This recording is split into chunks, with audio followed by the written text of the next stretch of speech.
Thanks for watching there. This is Matt Bezick, and today I'm doing a video on the FSA ID and why students need it and why parents need it as well. So this is both something students can view and parents can view. So what are you going to need to do your FAFSA ID? Three things. First is your social security number, date of birth, and your full name as it's listed on your social security card. Now, what exactly is an FSA ID going to allow you to do?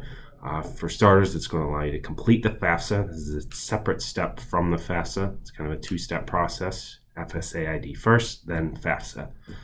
So it's going to allow us to complete the FAFSA. It's also going to be a portal for you to go in and view past financial aid that you've received as a student to see prior years, or if you go on to grad school, you'll be able to see undergrad and grad information all in one place. And lastly, it allows you to sign official documents electronically. So when you submit your FAFSA, both the student and parent are going to be able to sign that using the FSA ID. So let's go ahead and take a look at what that process looks like to actually set these up.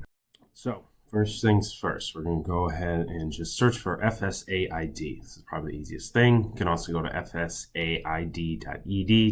All right, that is going to bring us to the main page, and it is pretty obvious right up front that you just need to create an FSA ID. So putting in your email, and again, both student and parent are going to complete this process separately. So enter your email, a unique username, unique password. Notice they want a very specific type of password, 8 to 30 characters, and they are looking for numbers, uppercase letters, special characters. I believe you just need 3 of these 4 categories for it to qualify, and then confirm the password. So I've gone ahead and done kind of an example of this to hopefully push it through, and we're going to start looking at the various components. So for starters, we're just looking at identity. So social security number, just enter your social security number as it is stated on your card. You do not want to get this wrong. It makes things incredibly complicated later on to go back and try to fix this. Especially if it goes all the way through your FAFSA and you did it with the wrong social security number. So if you're doing this at school, you don't 100% know what your number is, make sure you have the right number, please. And then you'll want to try to memorize that as soon as you can. It's going to be something that continuously will pop up throughout your life. Enter your date of birth. I should probably do something that's a little more realistic. Again, name as it is on your social security card. All right, so we submitted through that. Next tab, we're at the profile. Most of the information you're going to see here is pretty much the same. Going down to the mailing address. So we're going to have to go ahead and enter in your legal mailing address.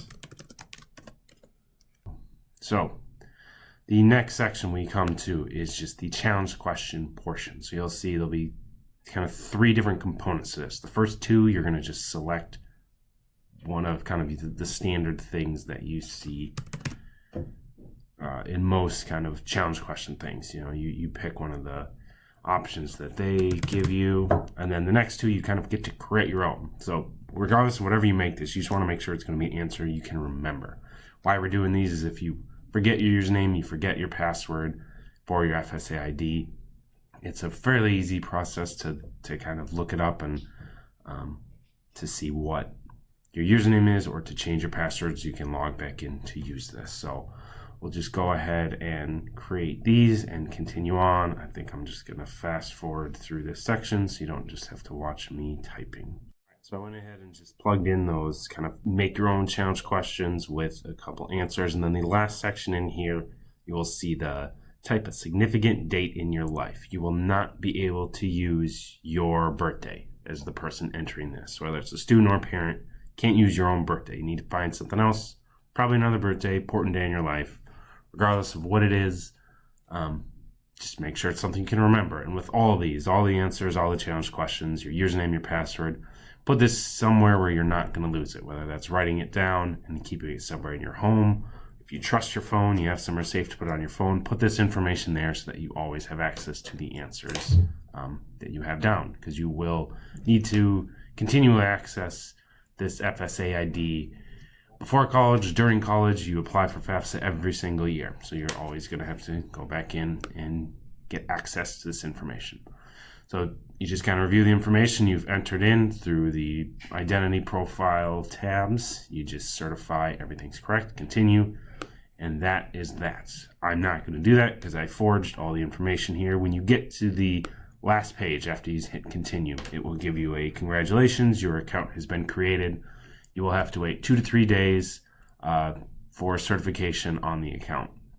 Now, what that means is that in a couple of days, once the government can actually review your account and confirm that your identity matches the Social Security number and all the information listed, once that's done, then you can actually go in and use this FSA ID to complete the FAFSA. Until then, the account will exist, but it will not be verified.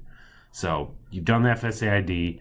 That's step one. Now you just kind of take a short break, and we will finish the FAFSA once that email is received. And again, both the student and parent will need to do this. If the parent's done this for a previous child or went to college recently and has an FSA ID, they can use that information as well. This parent only needs one, but this is the process for creating a FSA ID to start the FAFSA process.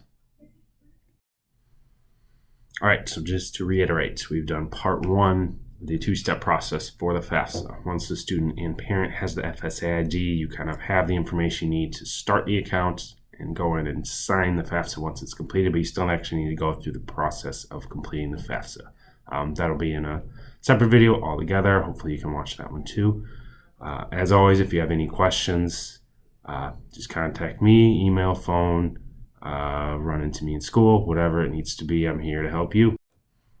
Again, thank you for watching, and I will hopefully see you in the next video.